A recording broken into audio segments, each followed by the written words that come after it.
It's time to take control of what you can control and understand that some things are out of your control.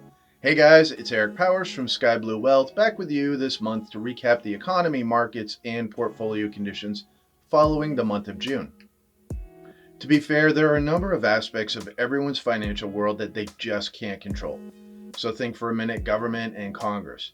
We can vote, as we'll be doing in November, but all in all, laws are set and we have no real choice but to comply. Certainly, this feels worse if your vote didn't go your way. We also can't control market returns, right? We all know that we have market cycles which have peaks and troughs, but we don't know the severity or the timing of these. Only those who have a working time machine can actually predict this.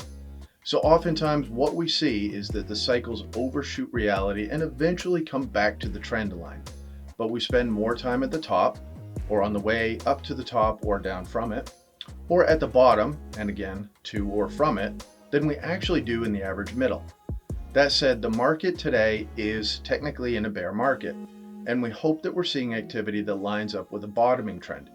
A significant indicator of a bottoming trend is that we have big gyrations up and down in a relatively short period of time. So as I said, policy and market returns are out of your control. But what's partially in your control are things like how much you earn and for how long you'll be earning it. And you also have control over how long you'll potentially live based upon lifestyle habits and health history. And now a couple of things that you're in full control of are how much you save and where you save it. I like to say the more you saved equals the more eggs that you have. And by diversifying, you also have more baskets. Therefore, you have more eggs and more baskets. Let's bring the month of June into context. We saw a lot of trading activity, but that trading activity was mostly within a range, with the exception of the earliest part of the month, which there were a lot more sells than there were buys out there. Really what's happening is the market is trying to grapple with two pretty big variables, and those variables are causing a lot of inflation pain. One is the war in Ukraine, which has a significant effect on energy prices. Another is the China lockdowns. In one manner or another, both are contributing greatly to the inflation picture.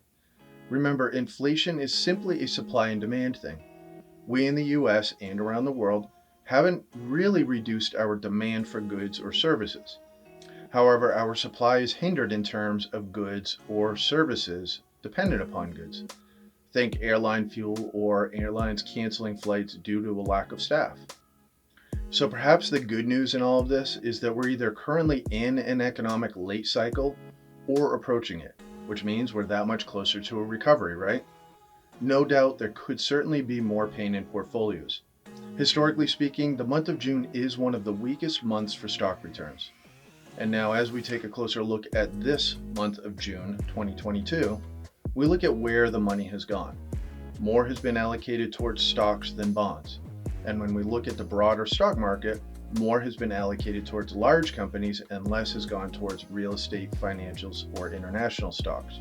And as always, past performance is not an indication of future results. But keeping an eye on the trend can provide some insights as to where institutions think there may be value in the future.